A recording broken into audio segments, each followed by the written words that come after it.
All right, hello friends, welcome to यार्स के YouTube channel. मेरा नाम है आयुष राठी और यार ये वीडियो बहुत ही ज़्यादा स्पेशल है क्योंकि यहाँ पर मैं बात करने वाला हूँ डिस्ट्रैक्शंस के बारे में। बहुत टाइप के डिस्ट्रैक्शंस हो सकते हैं। आपका हो सकता है स्मोकिंग का एडिक्शन हो, वो आपके लिए डिस्ट्रैक्शन के रूप में हो रहा हो, या आपका किसी ऑपोजिट जेंडर की तरफ अट्रैक्शन हो, आपकी कोई गर्लफ्रेंड हो या फिर आपकी कोई क्रश हो, आपकी कोई क्लास में हो कोई फ्रेंड हो और आपके मन में उस तरीके के ख्यालात आते हैं, आप डिस्ट्रैक्ट होते हो। बहुत सारे बच्चे जो कोटा में पढ़ते हैं, ऑफलाइन पढ़ते हैं, उनके लिए ये चीज़ें बहुत ज़्यादा होती है और जो ऑनलाइन भी पढ़ते हैं उनका अलग तरीके का पॉर्न एडिक्शन और वो सारी चीज़ें रहती है जो उनको डिस्ट्रैक्ट करती रहती हैं, जो घर पे पड़े पड़े जो है कई बार डेली मैस्टरबेट वगैरह करते हैं। तो अलग अलग टाइप के जो डिस्ट्रैक्शंस हैं, जो भी आपके हैं, इट कैन बी एनीथिंग। हो सकता है किसी को गेम खेलने का एडिक्शन है तो वो भी डिस्ट्रैक्शन के रूप में आ रहा हो। तो जो भी डिस्ट्रैक्शन है उससे आप कैसे डील करोगे। मैं यहाँ पर डिस्ट्रैक्शन कैसे ख़त्म करना है इसकी बात नहीं करूँगा। मैं यहाँ पर ये बात करूँगा कि डिस्ट्रैक्शन है, अब जेई में उसका इफेक्ट कम से कम हो, इसका क्या तरीका है, प्रैक्टिकल तरीका क्या है। काफ़ी ज़्यादा डीप बातें मैं इस वीडियो के अंदर मैं बोलने वाला हूँ। ध्यान से वीडियो को एंड तक आप लोग देखना। जल्दी से इस वीडियो को लाइक करके चैनल को सब्सक्राइब करके यार स्क्वाड का हिस्सा बन जाओ। उम्मीद करते हैं कि आपको ये वीडियो पसंद आएगी।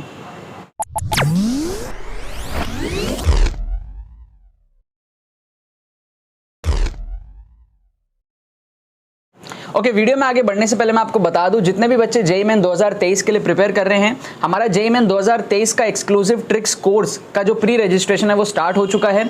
फर्स्ट 400 स्टूडेंट्स के लिए जो ऑफर है वो है 1999 का, जिसमें आपको कॉम्बो जेईई मेन का जो कोर्स है जिसमें 1.0, 2.0, 3.0 तीनों रहेंगे, वो आपको मिलेगा। ठीक है, 2023 का जो कोर्स है वो आपका नवंबर एंड से स्टार्ट होने वाला है और वो आपके 2023 के एग्जाम तक चलेगा। लेकिन अभी जो बच्चे एनरोल कर रहे हैं इस महीने, ठीक है, फॉर द फर्स्ट 400 स्टूडेंट्स, आपको 2022 वाला जो कोर्स था वो फ्री ऑफ कॉस्ट मिल जाएगा। तो अभी आपके पास में टाइम रहेगा, अगर आप अभी एनरोल करते हो आप आराम से 2022 का कोर्स देखोगे, फ्री ऑफ कॉस्ट रहेगा, कोई भी चार्ज नहीं लगेगा उसके लिए। वो देखोगे, कंप्लीट करोगे, फिर 2023 का कोर्स जब आप स्टार्ट करोगे तो आपके लिए बहुत ज़्यादा एक एडवांटेज रहेगा। आप 2 साल का कोर्स कवर करोगे, 2022 का भी 2023 का भी, at the same price. Enrol करने का प्रोसेस क्या है, डिस्क्रिप्शन में लिंक दिया है, वहाँ पे क्लिक करो, जाके डिटेल्स चेकआउट करो, पेमेंट प्रोसेस को कंप्लीट करो, पेमेंट कंप्लीट करो अपने करेक्ट डिटेल्स फिल करके, एंड बस रिलैक्स करो। आपको डिजिटली जो है वो सारी चीजें सेंड कर दी जाएंगी। 2022 का कोर्स आपको इमीडिएटली सेंड कर दिया जाएगा, है ना, और 2023 का कोर्स का शेड्यूल वगैरह आपको मिल जाएगा। वो शेड्यूल के हिसाब से आपके पास में जो है वीडियोस आते रहेंगे। ठीक है, बट जरूर से एनरोल कर लेना, बहुत ज्यादा काम की है। अगर आप अपना स्कोर बूस्टअप करने के लिए देख रहे हो, ये बेस्ट कोर्स है जिससे आप अपना स्कोर को बूस्टअप कर सकते हो। ट्रिक्स लगा करके, ऑप्शंस को एलिमिनेट करके, इंटेलिजेंट गेसिंग करके, लेटेस्ट पेपर्स में आपको जो है सारे applications, on spot tricks, exam temperament में कैसे आपको करना है, ये सब आपको सिखाया जाएगा। अब यार बात करते हैं डिस्ट्रैक्शंस के बारे में। देखो यार, डिस्ट्रैक्शन मेरे लाइफ में ना बहुत ज़्यादा था। मतलब जब मैं जेईई का स्टूडेंट था, मेरे लाइफ में हर तरीके का डिस्ट्रैक्शन था। हर चीज़ मैंने करी है जो आप सोच सकते हो, हर चीज़ जो भी आप सोच सकते हो, जिस एंगल में आप डिस्ट्रैक्शन एडिक्शन सोच सकते हो, वो सारे मैंने जेईई के पीरियड में करी थी। और बहुत सारे लोग मुझसे पूछते कि यार इतना कुछ करके एनआईटी त्रिची कैसे पहुंचा। ठीक है, जेईई मेन कैसे क्रैक हुआ, आईआईटी एडवांस कैसे क्रैक हुआ। मेरा जेईई एडवांस भी क्रैक हुआ था, मेंस भी क्रैक हुआ था। एडवांस में 25,000 रैंक आई थी, मेंस में 15,000 रैंक आई थी। तो ये कैसे हुआ। WBJEE में अंडर 1000 रैंक आई थी, जहाँ पर जादवपुर यूनिवर्सिटी भी मेरे को मिल रहा था। इसका पता है क्या रीज़न है, इसका सिर्फ एक ही रीज़न है कि वो डिस्ट्रैक्शंस तो थे, वो एडिक्शंस तो थे, उस टाइम पे ज़रूर थे और उससे इफेक्ट तो ज़रूर हुआ है। मैं और अच्छा रिजल्ट करता अगर वो डिस्ट्रैक्शंस और एडिक्शंस नहीं होते तो। लेकिन जितना भी मैंने किया है उसका कारण क्या है, उसका सिर्फ एक ही कारण है कि जिस वक्त वो डिस्ट्रैक्शंस और एडिक्शंस मेरे पास थे, मैं उस टाइम पे उनको डिस्ट्रैक्शंस और एडिक्शंस मानता नहीं था। मतलब कि अगर आप कोई चीज़ पे आप अगर फोकस करते हो तो चीज़ बढ़ती है, समझ रहे हो। एक छोटा सा एग्जाम्पल दे रहा हूँ मैं। हम हॉस्टल में थे कोटा में, ऊपर जाते थे, एक कमरा हुआ करता था हमारा, वहाँ पर सारे लोग बैठ करके टून होते थे। और टून मतलब मैं टून नहीं होता था, but I use to join them. और उसके बाद में जब मैं नीचे आता था ना, I use to study after that. मैं ज़्यादा पढ़ नहीं पाता था, but I tried to study. 10 minute हो, 15 मिनट हो, मैं किताब खोलता था। स्मोकिंग का जब एडिक्शन था ना, तो लाइक एक डब्बा सिगरेट एक दिन में मैं पीता था उस टाइम पे। तो मैं क्या करता था, हर 10-15 पेज के बीच में एक सिगरेट लगाता था। तो उससे क्या होता था, 10-15 पेज पढ़ा, एक सिगरेट फूका, फिर 10-15 पेज पढ़ा, फिर एक फूका, फिर 10-15 पेज पढ़ा, फिर एक फूका। तो मेरे पूरे कॉपी के अंदर में बीच बीच में सिगरेट्स हुआ करते थे।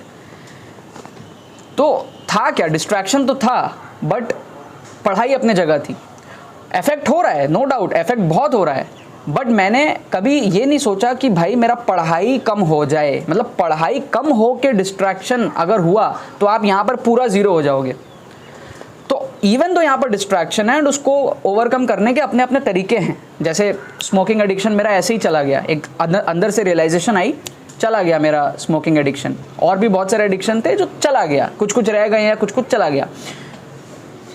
ये जो इफेक्ट है पढ़ाई पे, ये उन बच्चों का आता है जो ऐसा सोचते हैं कि अरे मैं तो एडिक्टेड हूँ, अरे मैं तो उसको पसंद करता हूँ। ठीक है, अगर आप ये सोचोगे ज़्यादा तो वो चीज़ें एक्सपैंड होगी और आपका पढ़ाई में ऑटोमेटिकली ध्यान बहुत कम होता चला जाएगा। क्यों ना आप इसको बैलेंस तरीके से देखो कि भाई जैसे पढ़ाई है, वैसे पार्टनर है, वैसे क्रश है, वैसे एडिक्शन है, वैसे ये है, वैसे वो है। अगर आप इस तरीके से देखो फॉर 2 साल के लिए ऐसा देखो। मतलब मुझे भी ये एडिक्शन और डिस्ट्रैक्शंस थे, ये मुझे बाद में पता चला जब जेई वेई क्लियर हो गया ना। फिर मैं आज सोचता हूँ घूम करके तो मुझे लगता है हाँ यार वो मेरा डिस्ट्रैक्शन था, उसके वजह से मेरे नंबर कम आए, उस टाइम पे पता नहीं था। और आपको उसको नज़रअंदाज करना पड़ेगा। अगर आपको अपना पढ़ाई मैनेज करना है ना, आपको उसको नज़रअंदाज करना पड़ेगा, क्योंकि आप एक दिन में जो आपका डिस्ट्रैक्शन है वो शायद नहीं ठीक हो, बट जो एक दिन में आप पढ़ रहे हो उसको तो आप जीरो नहीं कर सकते ना। सो गो विद द फ्लो, अपने आप सारी चीज़ें होंगी, धीरे धीरे आपको रियलाइजेशन आएगा। गो विद द फ्लो, इसका ये मतलब नहीं है कि अच्छा गो विद द फ्लो मतलब कि आप कर सकते हो एडिक्शन या डिस्ट्रैक्शन, नहीं, ये नहीं कह रहा हूँ मैं ये कह रहा हूँ कि पढ़ाई को गो विद द फ्लो जाने दो, वो अपने आप छूट जाएगा। उसके अलग ट्रीटमेंट्स हैं, बट उसका पढ़ाई से कोई लेना देना नहीं होना चाहिए आपके माइंड में। एटलीस्ट लेना देना है, बट आपके माइंड ऐसा नहीं सोचना चाहिए कि भाई मैं डिस्ट्रैक्टेड हूँ इसलिए मैं नहीं पढ़ पा रहा। कोई अगर आपसे पूछे कि भाई आपके नंबर क्यों कम आ रहे हैं, ये मत बोलो कि मैं डिस्ट्रैक्टेड हूँ इसलिए कम आ रहे हैं, बोलो कि मैं पढ़ नहीं रहा इसलिए कम आ रहे हैं। पढ़ क्यों नहीं रहे हो? क्योंकि मैं आलसी हूँ, कल से मैं पढ़ूंगा, कल से पढ़ूंगा, नंबर ज़्यादा आएंगे। अगर आप अपने आप को रीज़न देते गए ना, मैं डिस्ट्रैक्टेड हूँ, मैं फेसबुक से डिस्ट्रैक्टेड हूँ, मैं इंस्टाग्राम से डिस्ट्रैक्टेड हूँ, मैं इन लोगों से डिस्ट्रैक्टेड हूँ, आप वो चीज़ और बढ़ती चली जाएगी। उससे जब आप दूर भी होने का कोशिश करोगे आपको वो याद आएगा। कई बार आप किसी चीज़ से जब दूर होने का ट्राई करते हो ना, वही आपको पलट के याद आता है।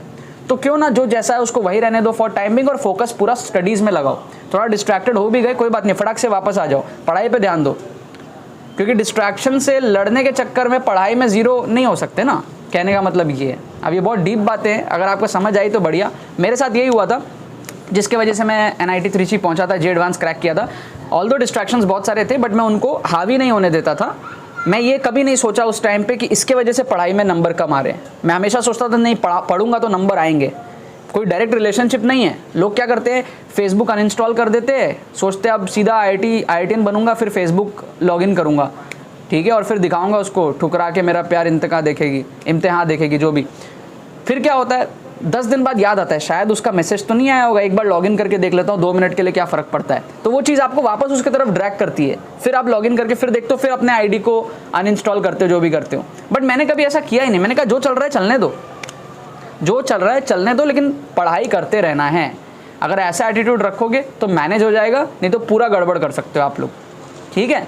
बाकी डिस्ट्रैक्शंस को तो डील करना ही है, और वो एक्चुअली तभी हो सकता है जब आपका ध्यान अच्छी चीज़ों में जाएगा। तो अच्छी चीज़ों को कभी भी मत छोड़ना, वरना आप डिस्ट्रैक्शंस को कभी छोड़ ही नहीं पाओगे। अगर अच्छी चीज़ें छोड़ दिए, डिस्ट्रैक्शन फिर जेई क्या पूरे लाइफ लॉन्ग आपके साथ में रह जाएगा। अच्छी चीज़ों को पकड़ के रखो, डिस्ट्रैक्शन कम हो सकते हैं उससे, ठीक है ना। कमेंट सेक्शन में बताना यार आप सबको किस किस चीज़ का डिस्ट्रैक्शन है और आप लोग कैसे सफ़र कर रहे हो, और ये वीडियो आपको किस तरीके से हेल्प किया। एंड और भी कोई टॉपिक्स हो आपका इससे रिलेटेड तो आप कमेंट सेक्शन में बता सकते हो कि सर इस टॉपिक पे वीडियो बनाइए। मैं कमेंट्स वगैरह पढ़ता रहता हूँ एंड उस पर मैं वीडियोस जो है बनाता रहता हूँ, ठीक है ना। बाकी तो बस यही बात है। बहुत बहुत धन्यवाद मेरे साथ इस वीडियो में जुड़ने के लिए। बने रहिए यार।